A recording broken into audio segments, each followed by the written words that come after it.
Assalomu alaykum. Bugun Qur'on bilan yurgizayotgan suhbatimizningki davomini boshladik. Oldi bilan shu Qur'onga yana bir qatim rahmat aytamiz. Bugun bizning Virginiyada qattiq qayg'uyapti. Shundaqmi? Shu hammamiz bir şeyga jam bo'ldik. Shu ishlarga yordamda bo'lgan. Allohga rahmat aytamiz. Endi shu to'rda Facebook'larda muşunun qatnashib berayotgan barliq ko'rurmanlar, anglag'uvchilarga hammasiga oldi bilan rahmatimizni aytamiz. Qani suhbatni boshlashdan burun oldi bilan bugungi suhbatni qatnashuvchilarni yana bir qor tanishtirib o'tay. Chunki balkim ba'zanlar bugun qatnashgan bo'lishinglar mumkin. Nurg'unlarlar o'tganki tunji qitimga suhbatimizga qatnashdinglar. Tunji qitimga suhbatimizni agar biz bilan tang bahriman bo'lamagan bo'lsanglar, shu saytga ko'rsanglar bo'ldi. Qani Qur'on Vali efendim o'zi ataqliq Uyg'ur arxeolog, uzun yillardan beri shu Uyg'ur tarixini tadqiq qilib kelgan. Bugun bizning asosliq mehmonimizda emas. Sizga yana bir qatim rahmat aytaman. İlyas Şemşidin efendim bu öz ixtiyari muxbir desakmi bo'ldi. Uzun yillardan beri shu Sharq Turkistonning tarixi ustidan jiq tadqiqotlarni o'zi yolg'iz yuritib kelgan. Nima Toshtemir efendim bugun yana o'z ataydan vaqtini sarf qilib, o'zimi bu ishlarga qiziqdi. Shu o'zining savollari bor ekan. Endi Shuhrat Saidahmed efendim bugun ataydan bir yerga keldi. Meni ammanlar belki tanışsızlar, Tuğluk Abdurrazak olma. Qani o'tganda shu oxirida shu bir savol o'tirib qo'yilgandi, lekin u savolninki oxirida javobini tugatgicha bizning vaqtimiz to'shib qilib to'xtab qoldi. Endi Qur'onga shu yerdan boshlamamsiz. Bugungi suhbatimizga kelganinglarga rahmat. Hammanglarga rahmat. Endi o'tgangi suhbatimizda javob berishga vaqt ulgurmay qolib qolgan bir ikki masala bor edi. Oldi bilan men shuni bir to'liqlab o'tay. Uning birisi vatanimizning nomi Sharq Turkiston deb atashga qanday qaraysiz degan bir savol edi. Ben bu savolning beshini başlayıp onun cevap verdim. Onun beşine bu Şarkı Türkistan degen gap. Türkistan degen kaçan payda olgan, miladi 630 yıllarda payda olgan, onun ispatı degenlerini oturup koyup, evvel Türkistan degen sözüne bir eniqlagan. Endi hazır bizning vatanimizning ismi Şarkı Türkistan. Bu isim qanday qaraysiz diye kelsak, bizning Türkiston degan so'z miladi 630 yillarda boshlangandan tortib ta hozirgacha Türkiston degan nom qo'llanilyotdi.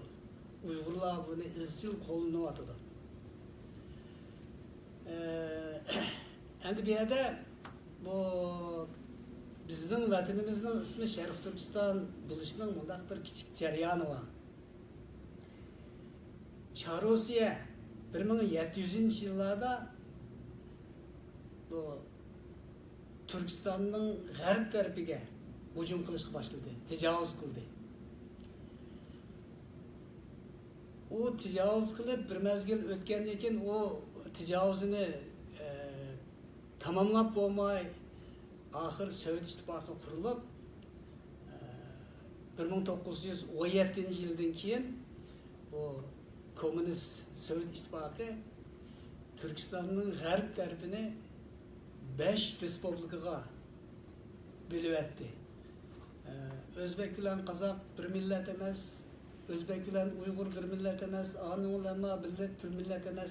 Azaldan hamma ayrim deb kallasini shunday yuyib Şundan mecburi tenip şundan hukumni en ahırda birbirini tanımaydigan aşındak İslami şekillenip ahir bula 5 respublika oldu. Şu yıllarda Sədicinin içindeki Manchu imperiyası 1750 yıllardan başlap Türkistanның şərq tərəfigə, bizning ziminimizga təcavüz qilishga başladı. Bular təcavüz qilib, bu yerning nomini Şinjan deb atib oldi, Yangi chegara deb atib oldi. Bular bu vatanimizni butunlay shutib etolmay turgan ahvol ostida Manchu imperiyasi 1911 yili Sunjinsan tarafidan ag'dirildi, Kuomintang tarafidan ag'dirildi. Kuomintang buni ag'dirib etgandan keyin Manchu imperiyasi egilib olgan bizning zaminimizni o'tkazib olishga tirishdi. Ammo to'liq o'tkazib ololmadi. Bu shunda o'tkazib ololmay turgan vaqtda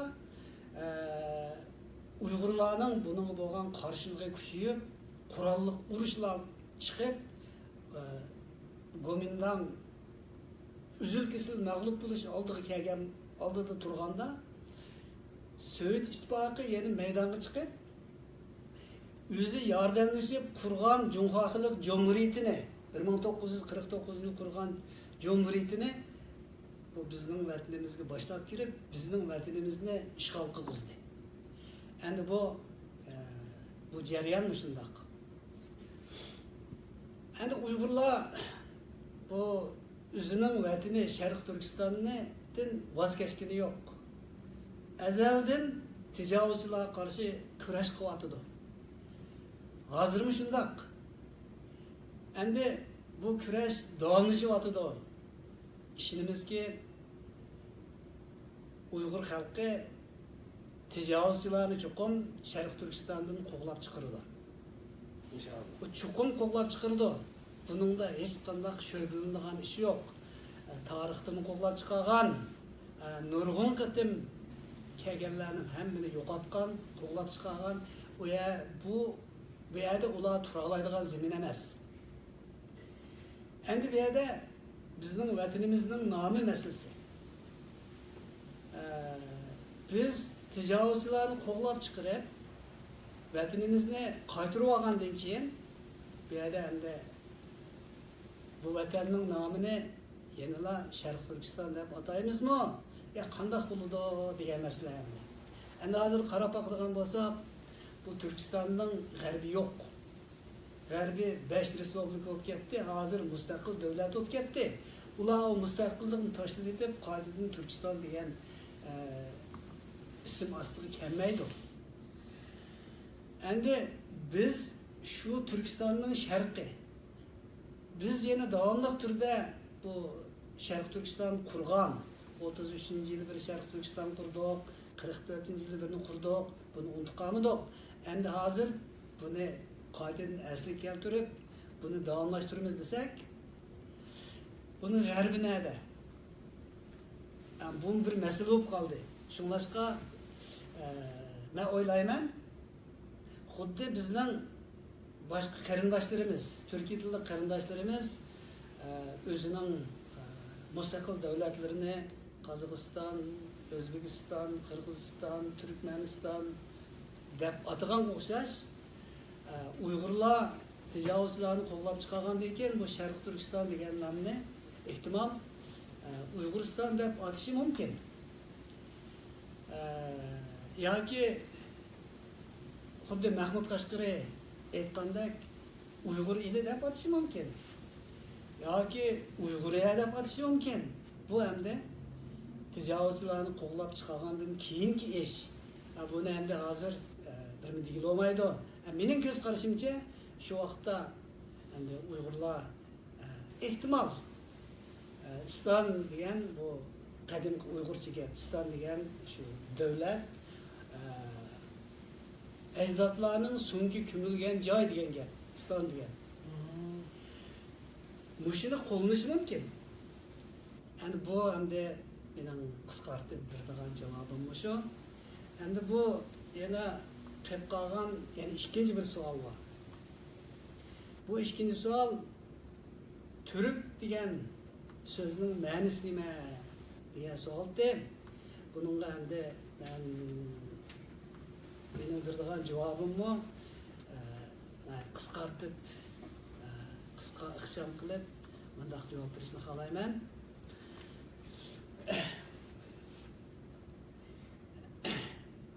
bu sualning o'zi hamda Türk degan so'zning ma'nosi nima? Uyg'ur, Türk, Hun deganlar bu bir-biri bilan qanday farqi bor? Qanday o'xshashlik bor degan savoldi. Endi oldi bilan biz Türk'e kelaylik. Endi tarixiy xotirlardan ma'lum bo'lishicha, tarixda Hun, Türk, Uyg'ur deb atalgan xalqlar eng burun Oltay tog'lari rayonida yashagan. Bularning eng burungi makonlashgan yeri Oltay tog'lari deb qaraydi tarixchilar. Endi bu Türk degan nom nereden keldi desa, bunimi şu qadimgi tarixiy xotirlarda aytilishicha, şu Oltay tog'larida yashagan Türklarning bosh kiyimi xuddi Oltay tog'larining cho'chiyib turgan mazmun cho'qqilariga o'xshab turganligi uchun bular Türk deb atalgan degan bir xotir bor. Bu milodiy 7-asrlarda yozilgan xotira. Demak, Türk degan nom shu Oltay tog'larining cho'chiyib turgan mazmun cho'qqilariga o'xshaydigan bastik, qudratli mushundaq bir xalq. Shularning nomi bo'lib qolgan. Ularning bosh kiyimi shuningga o'xshab turgan mushundaq bu bir xotira endi. Endi buni Turkiy xalqlar kuch, quvvatlik, qudrat topgan degan ma'noda tushunadi Türk deganda. Endi bu Türk degan so'zning yana milodiy 11-asrlarda xotirlangan ma'nosi bor. Islom Turkiy tillar divanida bunday deydi. Türk degan yaratgan egimiz Aziz bilgan Nuhning o'g'lining ismi. Ne birisinin? Nuhning o'g'lining ismi Türk. Shu bu nima deyishlar debdi. O'tgan ketim siz Nuhning o'g'li Yasef, Yasefning o'g'li Türk degan tınız. Endi ma'u endi men Turkiy tillar divanini bevosita ko'chirib qildim. Endi buningda bir xotirada bunday debdi. Türk degan yaratgan egimiz Aziz bilgan Nuhning o'g'lining ismi. Tangri tarafidan qo'yilgan nom deb Turkiy tillar divanining Uyg'urcha 1-tom 455-betida shunday deyilgan. Men buni shu o'z betda o'qib beryapman. Endi shu Mahmud Qashqari Turkiy tillar divanida Türk degan ism to'g'riliq aytgan yana mundaq bir so'z bor. Buni Tangri aytdi. Mening bir toifa qavmim bor. Uning ismi Türk. Kun chiqishga urinlashtirdim. Biror qavmga g'azabim kelsa, uni shularning ustiga avatman degan ekan. Buni endi Mahmud Qashqarining aytishicha bu bir hadis deydi. Bu Mahmud Qashqari aytgan gap. Buni men aytib o'tmayman. Bunimi ishonsanglar Mahmud Qashqarining Turkiy tillar divanidan qaranglar. Mahmud Qashqari hargiz yolg'on aytmaydi. 450-nechinchi bet dedimiz, 455. Endi Türk degan ism to'g'riliq tarixiy xotirlarda yozilgan uchurlarni endi o'tirib qo'ydim. Endi bu savolga javob berish uchun yana bir ilgirlash kerak. Endi shu Türk deb atalgan xalqlar, Turkiy tilda so'zlaydigan xalqlar qaysiti? Shu eng burun Oltay tog'larida yashagan Türklar, Türk degan xalqlar, shu Türk degan xalqlarning ichida Hun, Türk, Uyg'ur degan qavmlar bor. Demak, buningda 3 xil nom bilan atalgan qavmlar var. Bularning hammasi Türkiye tilida so'zlashadi. Endi bu yerda oldi bilan biz 10 Türkiye tilida so'zlashyapti degan masalaning haqidagi bir tarixiy xotirani eslab o'taylik. Bu Hunning tili Türkiye tili deganni milodidan ilgari 3-asrda Sadichinning ichidagi eng mashhur tarixchi Simochan aytgan, tarixnomada aytgan. Uning aytishicha, Mulla Osmanlı Türk deydi. Özünün padişahını Tanrıkut deydi. Tanrı'nın oğlu deydi deb yazıp koygan. Muşunun o'xshash Türkiye tilidan bir qancha tilni yazıp koygan. Muşunun asasen dünyadaki tarixshunoslar Ulla'nın tili Türkiye tili deb xulosa chiqadi. Bununla emas deydigan tarixchilar hozircha yo'q. Demek Ulla'nın tili Türkiye tili. Hem Türklerning-chi, uningdan keyingi Türklerning-chi, uni Türkiye tili. Uyg'urlarning-chi, Türkiye tili. Endi bu yerda Türk, Uyg'ur degan bu 3 qavm hammasining tili Türkiye tili. Bular endi nemishqa Hun deb ataldi, nemishqa Türk deb ataldi, nemishqa Uyg'ur deb ataldi, ayrim ismda ataldi degan narsaga kelsak, Muşu Türkiye tilida so'zlaydigan xalqlar milodidan ilgari Hun degan bayroq ostiga o'yishib, Hun Tanrıquti deydigan bir davlatni qurgan. Bu Hun davlati. Bu Hun Tanrıquti degan Tanrı'nın oğlu Hun degan so'z. Bu davlat qurilgandan keyin şu vaqtda Sadichinning ichidagi Xan sulolasi degan bir davlat bunun qarshi urush qo'zg'adi. Ular Hun bilan urushdi. Ular bilan urushdi. Xan sulolasi butunlay og'dirilib tugab ketgandan keyin uning qoldiqlari Chang'andan Loyangga berib Sharq Xan sulolasini qurdi. Ular bu urushni davomlashtirdi. Demak, Sharq Xan sulolasi bunu davomlashtirib, mush jarayonda bizning vatanimizga, Tarim vodiysiga tajovuz qilgan Bancho deganlar shu vaqtda bo'lgan ishlar. Ular hammasi qo'g'lab chiqarildi. Mashiyada mutlaq ko'p sonligi mush zaminda yo'qtildi. Qolganlari qechib ketdi. Ular qo'g'lab chiqarildi. Yani bu şu vaqtki Xan, Sharq Xan sulolalari, bunun davri hamda shu milodni ilgari 206-yildan 200 milodi 220-yilgacha mushu mazgilda shu Xan degan ikki Xan davlati Ullo bilan urushib, bu ikki davlat butunlay gumron bo'ldi. Yo'q. Tarixni yo'qoldi. Ullarchi Ular qattiq zaxmlandi, ikkiga parchalandi. Ularning qayta bütün Türkiye xalqlarga yetakchilik qilib, birga mang'idak holi qolmadi. Holsizlandi. Mushundaq ahvol ostida Türkiye tilida so'zlaydigan xalqlar Türk degan bayroq ostiga uyushib, milodiy 500-yillarga kelganda Türkiston, ya'ni Türk xalqligi deydigan davlatni qurdi.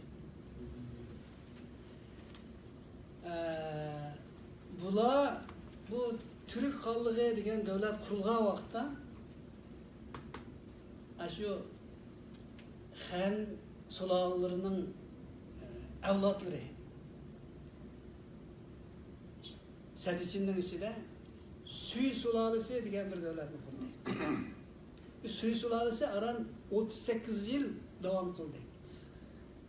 Bu sulola qurilgan kundan tortib 38 yil ichida butunlay mag'lub bo'lganga qadar turklar bilan urushdi. Turklarga intayin qattiq zarba berdi. Bu Türk xalqligi degan davlat ikkiga parchalandi. Suy sulolasi 38 yil ichida butunlay gumron bo'lib tugadi. Yo'q, tarixni yo'qoldi. Endi Türk xalqligi parçalanıp bunun kuchi ojizlagandan keyin Türkiye tilida so'zlaydigan xalqlar qaytadan Uyg'ur degan nom ostiga o'yishib Uyg'ur xalqligini qurdi. Bu miladi 744'ten başlandı. Bunu kurulgan vaqtda bu suy degan yo'q.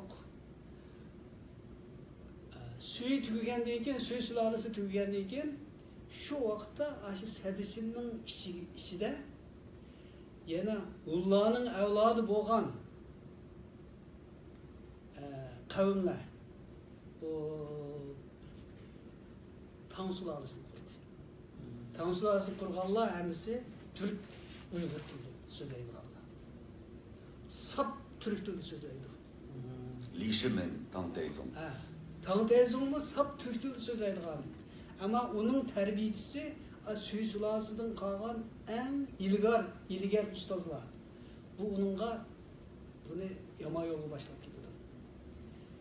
Vay bu sen padişah şundak çoğun Tang degen Uygur halkıdın çoğun sen ani özenge bekundur verip çoğu sana olmamdır. Bütün alemi sen han olsam deyip ani küşkürtüp Uygur halkı olan Tang sulasının oturusunda azrak işte oldu. Ama hemisi Türk Uygurlar. Bunu hem de keyinki tarihçiler Türkler Tang sulalısından Uygur halkı oturusunda uğraşı olan buna düşman deydi. Bu hemisi yaman garazlık. Millet çocukların arasında Bular özleri ben devletimni çoğurak kısam diyenlik. Bu hem de bunun keyin şu tarixni tadqiq qilganda shu vaqtga diqqat qilishini umid qilaman. Endi bu yerda men bu savolga asosan javob berib bo'ldim. Türk degan so'zning ma'nosini dedim. Türk, Hun, Uyg'ur degan shu Türkiye tilida so'zlaydigan xalqlarning farqi nima? Bular devletini qanday qilib qurdi, qanday avalasini bo'ldi? Bu endi bu savolga men asosan shunchalik qisqartib shunchalik javob berdim endi. Endi bu yerda yani men bir qistirib qo'ydigan bir muhim narsa bor. Shu mayli qaysi davr bo'lsin, shu Tarim vodisi Uyg'urning emas degan gapni Rus olimlarimi dedi, Xitoy olimlarimi yomon jiq deb aytdi. Bularning gazeti bor, radiosi bor, TV'si bor. Emas deydiganlarning hech qanday radiosi yo'q, TV'si yo'q, ular so'zlayolmaydi. Mushundaq ahvolasida bir yolg'onni deyaversa Rasqaylı'da degan gaplarning qoidasi bo'yicha Uyg'ur yo'qdi Tarim vodisida. Bu gapga ishongan Uyg'urlarmi bor? Bizning tarixchilarimizning ichida buni ishonib ketganlarmi bor? Endi men bu masalani oydinlashtirish uchun yanada Xan sulolasining tarixidan bir abzas bir naql qilib qo'yay.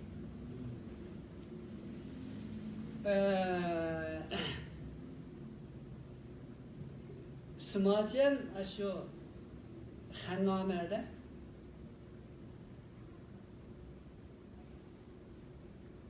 G'arbda 36 devlet var. Bu hemsi Tarim vadisini öz ichiga olgan şu Temurtog'ning atrofidagi va uning sal yiroqroq joylardagi davlatlar. 36 devlet var. Yoki 36 shahar var. Bularning hammasi Ullahga qaraydi degan bir yozma bor, bir xotir bor. Mana shuni javob qila olmaydi. Demak, Tarim vodisida miloddan ilgari 3-asrdan Uyg'ur bor. Yani Uyg'ur yo'qdi degan gap yolg'on gap. Shu vaqtda Ullah bor. Ullahning tavalligida Ullah acizlaşkandan keyin onun o'rnini Türk aldı. Türk xalqı aldı. Onun təvəllüdü. Onun deyken Uygur halkı aldı. Onun təvəllüdü. Bu Tarım Vadisi da ezelden on Türk Uygur'dan başka ve şula koşulup ketken başka Avrupa türlü kavimlerden başka Sedici'nin ismini kilip bir yerde hakimlik kılan bir min halk yok. Yani ben bu sualga üçüncülük cevap vereyim. Bu cevap tügüde yani de yani bugünkü sohbetimizde siz koyduğun sual olsa Sual mı bu? Ben neslerime ben bir taraf kuşum çıkıp koygaç. Bir sualını soray bu siz sözlügen süre bizim o hayacanlanıp üstümüzde bir suallar peyda oldu ki. Hem de bizde bu Köktürk devleti dinken Uygur devleti kuruldu. Onun dinken bizde davamlaşıp gelgen Türkistan, Türk degen sözünü tarihi hüccetlerden görebiliriz. Bunun ki hem de bir ispatında Mahmut Kaşgari'ninki Divan Lugat Türk dep yazıldı. Ama bizde tercüm kılgan çağda Türkiye Tilla Divanı dep tercüm kıldı. Bu çoğun bir hata bu. Divan Lugat Türk'ün özü düşünüşlük bir gap bizden için. Hem de Türk degende Türkiye devletinin özü 1923 yıldaki Taşkent konferansından keyin Ruslarning bizga bergan bir ismi bu hamdi. Bunun altında Türkiye degan gapni ko'maymiz. Değil mi? Ondan keyin Alisher Navoiyning she'rlarida Türk degan gap chiqdi. 16 asrda yaşagan Hotellik Velilining she'rida Türkistan degan gap bor. Chorvasiya Türkistanni besib olgan chog'da Türkistan gubernatorligi deb bu isim bilan boshqardi. Hatta German faşizmi Sovetlar İttifakı'na besib kirgan chog'da Türkistan armiyasi deb bir armiyani soldi. Nimening Baymirzayevning başkanligida. Keyin Sovetlar İttifakı konferans deyken mesela Özbek degan milliy kimlik yo'q burun. Türkistanni beşki parçalab etgan chog'da nimeningki Süleyman Aydın Çolpan'ın yazgan Güzel Türkistan sana nim bul degan she'rida Güzel yurttum Türkistan'ı bölüp koyganlar deydigan misralar var de. Onun deyken bir yerden çekilip çıkıp Paris'e gelip Yaş Türkistan Jordan'da çıkargan Ayaz, Tahir, Abdullah Çokay larninki jurnalı var. Bu Türk milletini beşki bölüp ettiği de Ruslar'a karşı bir jurnal çıkardı hem de. Hem de bundan bu sizden soraydıgan sualım şu. Bizim Türkistan'da bu Türk kimliği aşınçılık devamlaşıp gelirken değil mi de? Şuna ben bir sual Ürümçi'de neçerden çıkan Divan-ı Lugat Türk'ün nime için Türkiye Tilla Divanı ile tercüm kılıdı?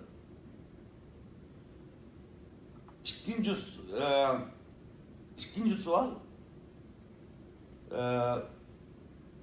bizden Uygurlarni Xitaylar devamlı Türk emas, onun evladı emas deb Türk kimligidan kaçırdı. Bunun sebebi değil mi? Yani siz abiyam şu Türkistan ve Türk halkları doğrusundaki nurgun hatırlarını eslep ettiniz nayet yaxşı. Yani hazır ma koygan sualda şu Türkiye Tilla Divanı degan qanday qo'yilib qolgan. Bu endi Divan Lugat Türk bu İstanbul'da şu yerda bayqalgan. Bu Viyana nusxası, şu Viyana'da saqlab qo'ygan nusxadan bayqalgan. Şu yerda bir kitap turishning to'pindan tetkilib bayqalgan ekan. Shuningdan keyin buni endi buni qadriga yetadiganlar o'z aynan Divan Lugat Türk deb atagan. Türklarni shunday ataydi. Endi bu Uyg'urlar kelganda nima bo'lib Türkiye Tilla Divanı qoldi. Buni endi saqla bu bir lug'at deb qaradi. Bu Türkiye tilidagi bir divan degan cho'ng lug'at degan gap. Buni endi shu vaqtda bizning mütehassislerimiz var, İbrahim Mutila var, başka mütehassislerimiz şu vakta bu işini işlegende Türk Dili Divanı edip erişine imkan biz o vakta şuların şagirdi onun acibek Allah emes diyemeydik. Bu vaktimı teximi çunkur bir tədqiqat et baranmıgan, şu dereceye yetmegen tehi. Hem de benim karşımcıma Türkiye Dili Divanı demek, öz aynen divan logat Türk dese bu doğru oldu. Bu çoğun logat kim o? Türk. Türk degenden üze çoğun logat. Türk degenden üze İndiskülapediye degen ma'ni bildiretti. Menimce bu şunlarda düşkenigen doğru deymen. Hem de zamanımızda bir galati iş var. Bu galati iş emas. Bu şuların adeti. Eğer şunda kılmasa bizning zeminimizni besib turamaydi. Sen Türk emas. Sen Hun emas. Sen Uyg'ur. Sovet İttifaqı Türkistan'ın g'arbidagi har qaysi bizning qarindoshlarimiz sen Kazak, Özbek emassan, hiç qanday tilingni bir emas, diningni bir emas, hech nimangni bir emas deb ashulari shundan majburlaganga o'xshash, hozir bizgimi shundan majburlayapti. Sen Hun emas, sen Türk emas, hech qanday munosabating yo'q, sen Uyg'ur. Uyg'ur kim o? Aqida bularning cho'ng o'nalari bor. Yolg'on to'qib olgan nemalari bor. Va şu Serix Padişah'ın evladı etti, manç xotunu var etti, manç xotunun falanı xotunun falan tuğulgan deydiğen yamancık, yelimikire hikayeleri var. Şu hikayeni bazağa salıdı. Şu hikayeni uğup kalganlar mı? Şundaklı nime deydiğen tarihçilerimizin var. Hem de bu hemisi yalan gel. Bu Xitay'ın Uygur degen Uygur, bu Türk bilen münasebeti yok, Hun bilen münasebeti yok diyen hemisi yalan gel. Bu garazlik, siyasi garizı var gel. En bir yerde ben bunun Xitay'sından bir özünün kitabıdan misal edip bunun yalganlığını bir ispatlap durayım. Sizler şu her kandak ensiklopediyadan Xitaycını aktarsanlar, Uygur degen kim o degen, Uygur degen batını aktarsanlar, Türklerinin yeni bir xileye de Xitayca ya Tangşu'da ya yeni Tangnamı'da diyen de şunundan nakıl çıkıdı. Türkler hakkında çıksa bu Hunlarının yeni bir xilette de çıkıdı. Bazılar nemige Uygur degen kelgen vaqtda Hunlarının bir xileye dese ve bazı joylarda Türklerinin bir xileye deydi. Demek bunu Xitaylar özü şunda dep yazgan. Endi hozir endi ağzını yumuvarsın bunda geqqimisin. Ya bundan yani diplomatik kuvvetler bir gapni qilib beray. 93-yil Turkiyada ben 92-yilda deyman shu. Türkçe kursda o'qib 3 oy bo'lgan vaqtida bir Türkler bilan bir jo'zda o'tirib qoldim. Bunga Jungyang Tayninki Türk bölümünün başlığı bir Xitay'ımı beğendik yani. Mimman bo'lib ketdik o'sha bir ish bilan. O'tirib 30 yil o'tdi Türkçe günü, Türkçeden gaplashayotgani. Shunda ular bu yerda jo'zda paranglashib o'tirib, bu Türkler dedi. "Voy, sening bu 3 oylik Türkçe, mening 30 yillik Türkçe yaxshi ekan bu" dedi-da. Deganda el qadam nayt qizar deb berdi. Qizdirib, shunda dedi.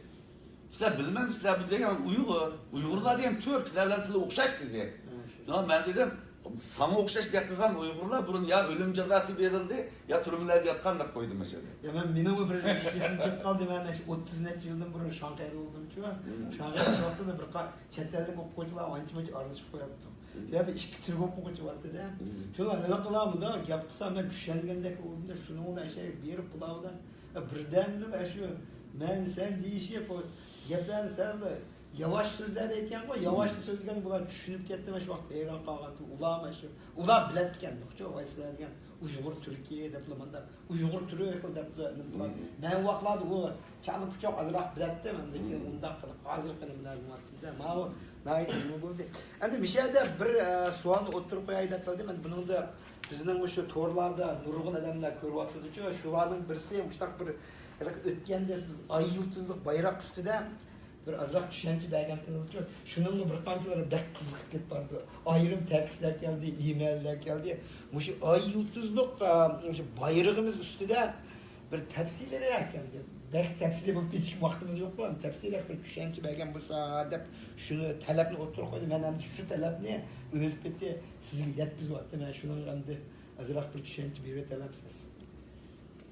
Endi bu 33-yili birinchi Turkiston qurilgan vaqtda bizning bayrog'imiz ay yulduzliq ko'k bayroq deb atab ekan. Ular endi uningga shu bergan ta'birni shuni bir izlab bir shu Sharq Turkiston tarixi shu vaqtdagilardan bir izlab ko'rib baxsam bo'ldi. Men endi bu ay yulduzliq ko'k bayroqning en başlanışı bizning shu en burungi ay tamrisi deb ayga chiqilgan davrimizni deb ayni ulug'lab kelganlik uchun hozirgichilik bu ay yulduzliq bayroqdan voz kechgani yo'q. Bizning naqshlarimiz bor. Ay olmasam yuramayman.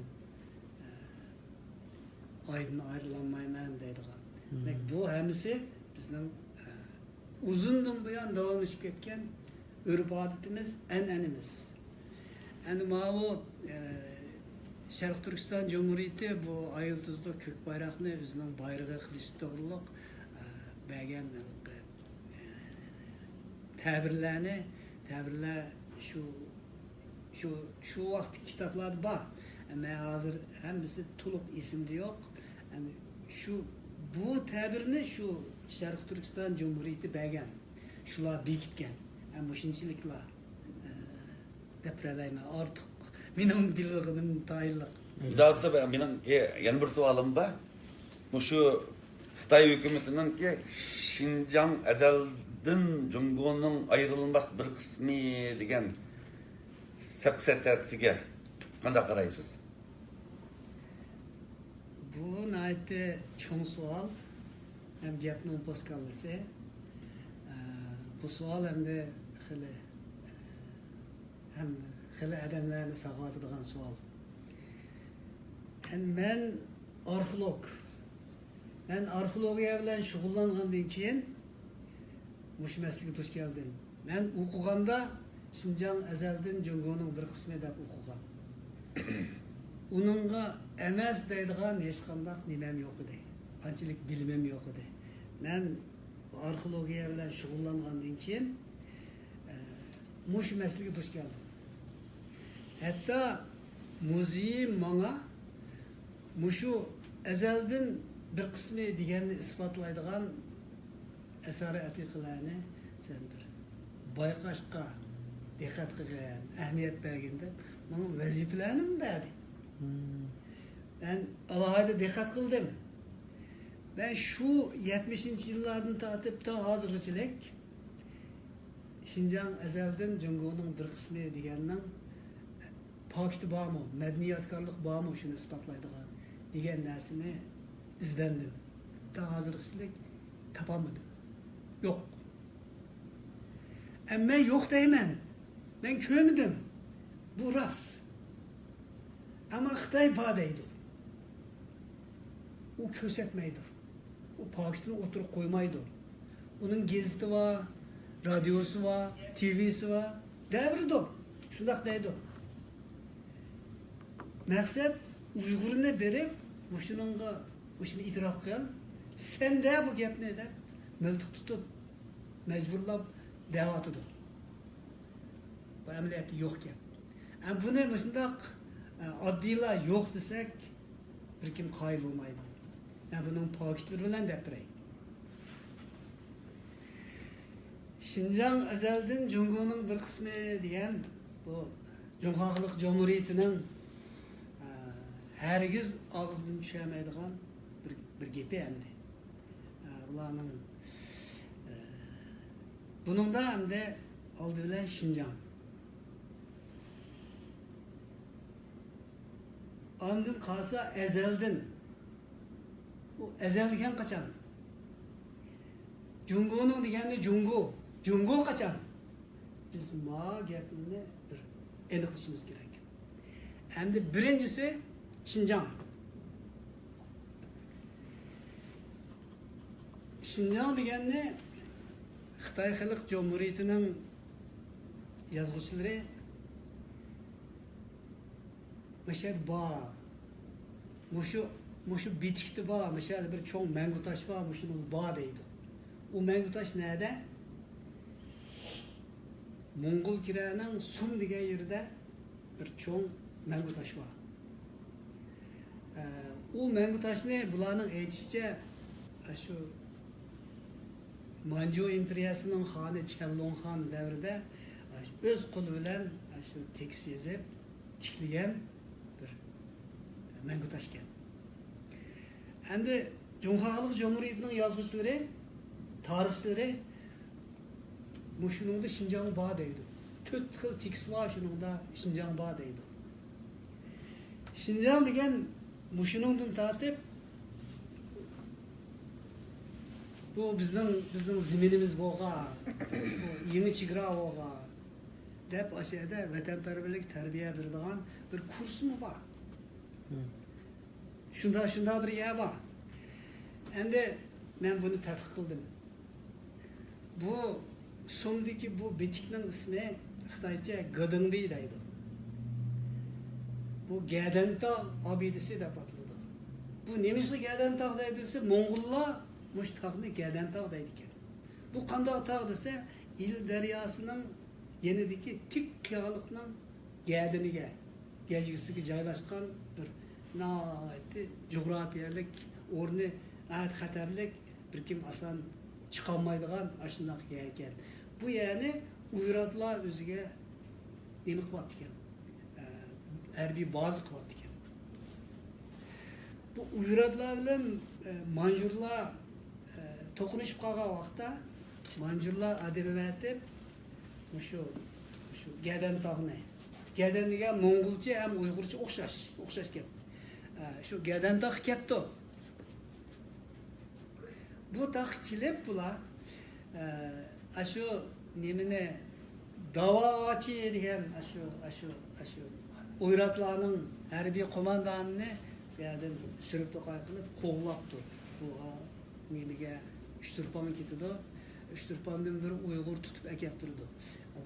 Bu boshqa hikoya, buni hozir demay turli. Demak shu Gadantog obidasi degan toshda 4 xil tekis bor.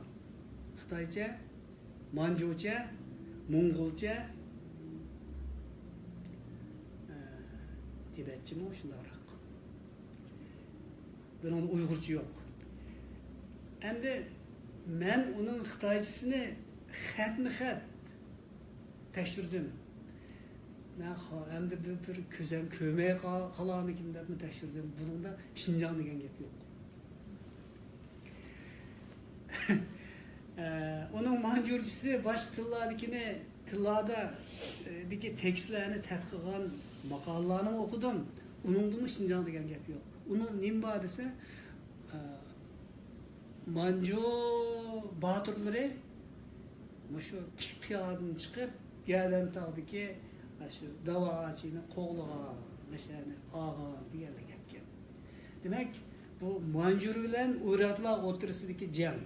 Shu jangda Manjurlar g'alaba qilib, bu yerda bir nima tiklabdi. Mushu obidni tiklabdi. Mushu obida 1750-yil tiklangan ekan. Bu obidada Şinjan degan gap yo'q. Ama Cumhuriyet Cumhuriyeti'nin tarixçileri kıpkızı yalğancı bo'lganligi uchun mushu obidada Şinjan degan gap bor. Şinjan azaldan degan meshadan boshlanadi deb aşağıda vatanperverlik terbiye etib boradigan kursi bor. Bu bir kıpkızıl yalğan. Demek bular Şinjan ezelden degenin, Şinjan degen mesela badaydı yok. Noçu o zaman kösetsin. Bu bir. Şinjan degen yok. Bir şeyde bağlılık gep uzurap gittiğin şeyde bir 5 minutlik bir teneffüs kılasak özünüzle birer yutum su içip alamsınız. Ya man tükütüteydi. Ya bu ahir uzulup gidip şu sözlüğün bekliyor. Ya manın nemisi var. Ma o Şinjan ezelden degenin ma o. Şinjan Ne demesine? Devasın kuyruğunu çıkmış. Şinjan degenin tükütükte Ankara'dan Garbi rayon korukçu bek mahkemesi o bu degenler var. Ulanı mı yani tefsir edilen gibi. Endi özünüz çarçap kaldınız mı kelle? Ya. Rahmet. Az endi kızmasa. Hem de bu Şinjan ezelden diyendi ki bu Şinjan diyen yok. Hiç kanday farkı yok. Mesela badayında şunun yok. Abi dedi yok. Noçuvası kösetsin. Ya ki padişah falanı vaxtida deptikendisi hesap emez. Yazgan bolsa tasdiqda Şinjanda tasdiq salgan tasdiq barmı? Ya ki mani Şinjan qısaq deb yollagan hüccet barmı? Manju imperiyasının qaysi kitabıda, qaysi yerinde Şinjanda hücceti var kösetsin. Yok. Ben hazırlıklı tapamadım. Demek Şinjan'daydı o. Şinjan degan yalgan. Yok. Bu endi ma sualının Şinjan degenge bir degan cevabı. Endi charchagan bolsanglar bir necha minut armadingizmi? Ben